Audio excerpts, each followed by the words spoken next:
Welcome to Overtime Stories. If you're new here, take a moment to subscribe and join the journey. We're on the road to 1,000 subscribers, and every bit of support truly means a lot. The whispers around Cleveland didn't start loud, they started calculated.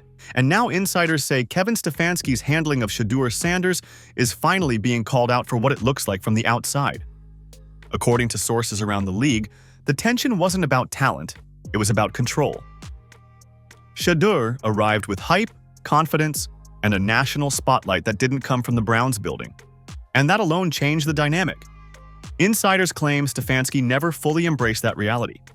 Instead of building around momentum, decisions felt restrictive, short leashes, conservative play calling, public messaging that downplayed progress while highlighting mistakes. Fans noticed it early, but executives brushed it off as development.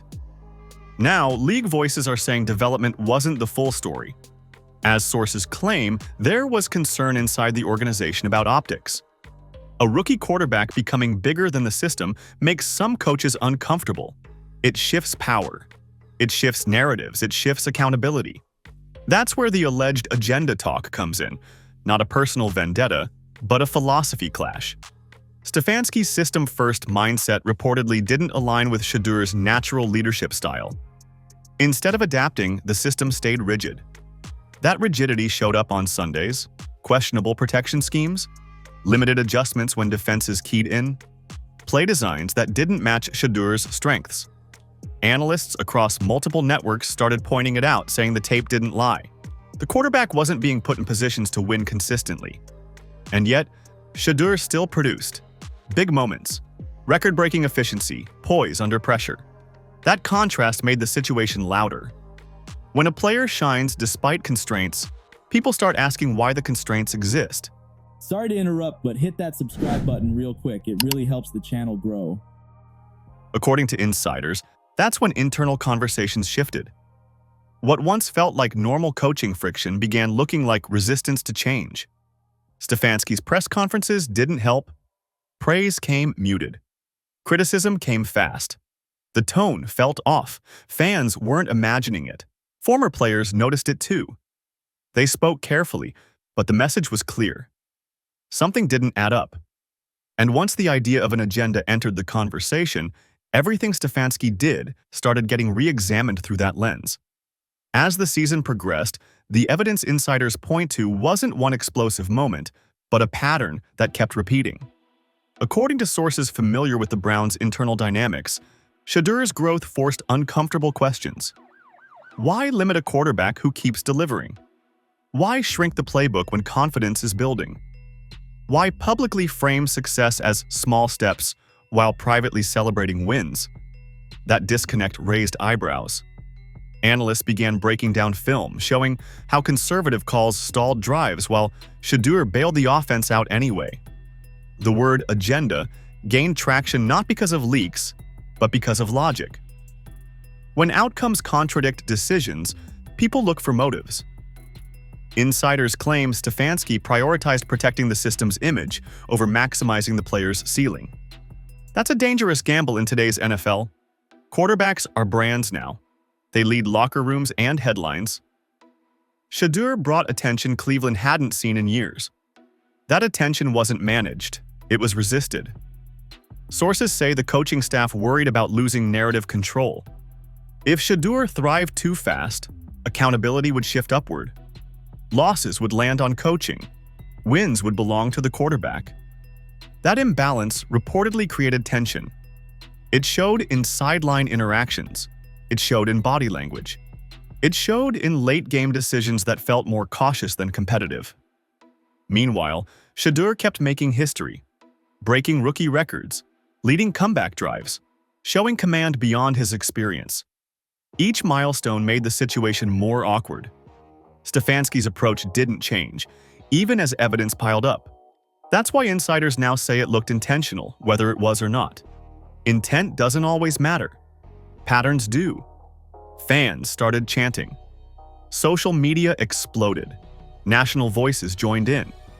When respected analysts say a quarterback is being held back, it sticks. Cleveland leadership couldn't ignore it anymore. Closed-door meetings reportedly intensified. The narrative had escaped the building. Stefanski wasn't just coaching games anymore. He was defending philosophy. And that's a harder fight to win when the scoreboard and stat sheet don't back you up. What pushed this situation over the edge was how Shedeur responded to everything stacked against him. According to insiders, instead of shrinking, he elevated. Instead of complaining, he produced. That response exposed the alleged agenda more than any leak ever could. Coaches can explain decisions. Players explain themselves on the field. Shedeur's performance became the loudest argument in the room. Each week, he showed growth that didn't align with how he was being managed. That contradiction forced the league to pay attention. Executives started asking why Cleveland wasn't fully leaning into what was clearly working. Media narratives shifted fast. What started as rookie development turned into organizational friction. Stefanski's defenders argued patience. Critics argued sabotage through limitation. The truth likely lives in between, but perception drives pressure, and pressure was mounting. Insiders claim ownership began monitoring public sentiment closely. Fans weren't just frustrated, they were united. That unity matters. When a fan base rallies around a quarterback, it creates leverage. Stefanski's seat didn't heat up overnight, but the temperature changed. Each Shedeur highlight made the coaching decisions look smaller. Each post-game quote added fuel. Analysts replayed moments where aggression could have sealed games, but caution took over instead. Those moments became evidence for the agenda narrative. Whether Stefanski intended to suppress or simply control doesn't change the outcome. The outcome was friction, and friction slows teams down. Shedeur's continued success made one thing clear to insiders. If he keeps this pace, any past resistance will look foolish in hindsight. Talent has a way of exposing hesitation. History favors players who force organizations to adapt. Insiders say Cleveland now faces a choice: evolve with the quarterback or be remembered as the team that hesitated while greatness was building in-house. Stefanski's next moves matter more than ever, because once the truth starts showing up on tape every Sunday, narratives stop being optional. They become reality. As pressure mounted from every angle, insiders say the Browns building started to feel the weight of a narrative they could no longer control.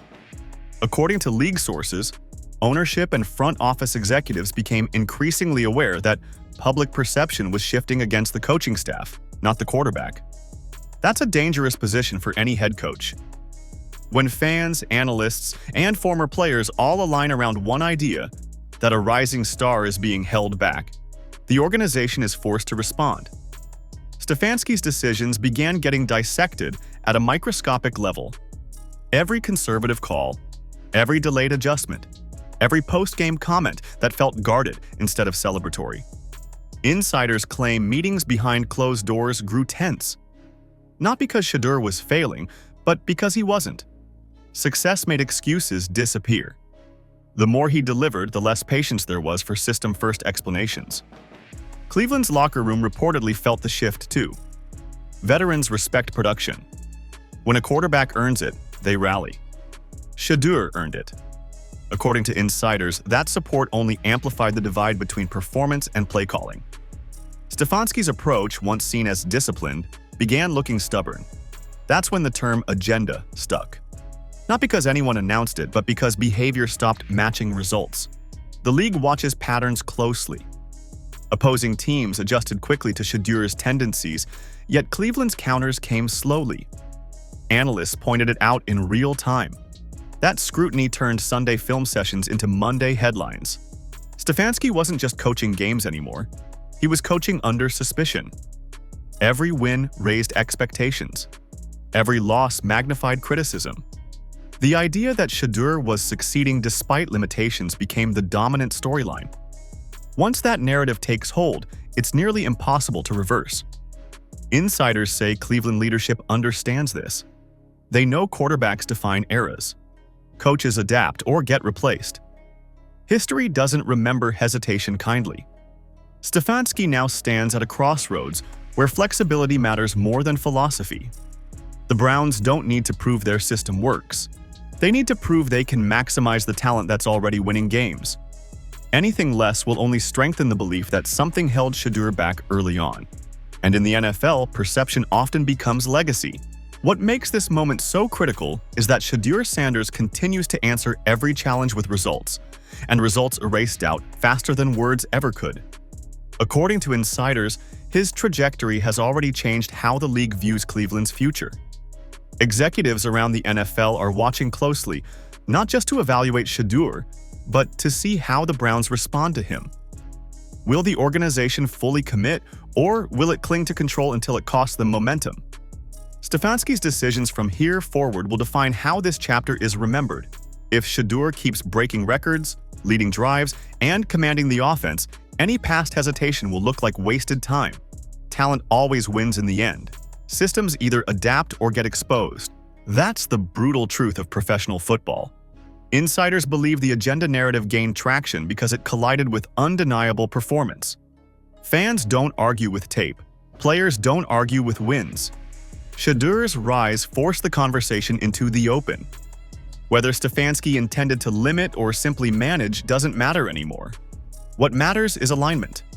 The Browns can't afford internal friction when the league is this competitive. Every season counts. Every window closes fast. Shedeur has shown he's built for the spotlight. The question now is whether the coaching staff is built to evolve with him. History favors players who push organizations forward, not those who wait for permission. If Cleveland embraces that reality, this story becomes a footnote. If not, it becomes a warning. One thing is already clear. Shedeur Sanders isn't slowing down, and anyone who stood in his way will be judged by how wrong they were when the truth finally played out on the field. What insiders say now is that this situation has crossed from internal debate into a league-wide case study on how power dynamics collide with undeniable talent. According to sources around front offices, Cleveland's handling of Shedeur Sanders is being quietly discussed in scouting rooms and executive meetings as an example of what happens when philosophy lags behind production. Coaches preach patience, but the NFL doesn't wait. Windows close fast. Momentum is currency. When a quarterback shows command, leadership, and consistency early, the smartest organizations accelerate, not restrain. Insiders claim the Browns hesitated at the exact moment acceleration was required. That hesitation didn't come from malice. It came from fear of losing control. Control over messaging. Control over hierarchy. Control over who gets credit when things go right. That fear is subtle, but it shapes decisions. Conservative calls feel safe until they cost rhythm. Limited autonomy feels responsible until it limits growth. Shedeur's continued success made those trade-offs visible. The league notices visibility. Opposing defensive coordinators adjusted faster than Cleveland did at times, forcing Shedeur to improvise under pressure he shouldn't have faced. And still, he delivered. That's what turned whispers into conclusions. When a player thrives under constraint, the constraint becomes the story. Insiders say this is where legacies are shaped. Coaches are remembered for adapting or resisting. Organizations are remembered for empowering or stalling. Shedeur's rise has already reframed Cleveland's identity in the eyes of the league. The Browns aren't a rebuilding curiosity anymore. They're a team with a quarterback who can change outcomes. That reality demands alignment. Anything less reads as internal friction. Sources claim the next phase will be decisive. Expanded playbook, faster adjustments, public support that matches private belief. Those moves aren't cosmetic. They signal trust. Trust unlocks ceilings. Without it, talent still wins, but it does so loudly, forcing change around it. The NFL has seen this movie before. Quarterbacks who make history don't wait for comfort. They force evolution. Shedeur is doing exactly that. The only question left, insiders say, is how quickly the Browns fully commit to what's already obvious on tape. Because once the league accepts a truth, there's no rewinding it. And the truth here is simple. When greatness shows up early, resistance only delays the inevitable. Like the video, subscribe for more deep dives, and stay locked in as this story continues to unfold across the league.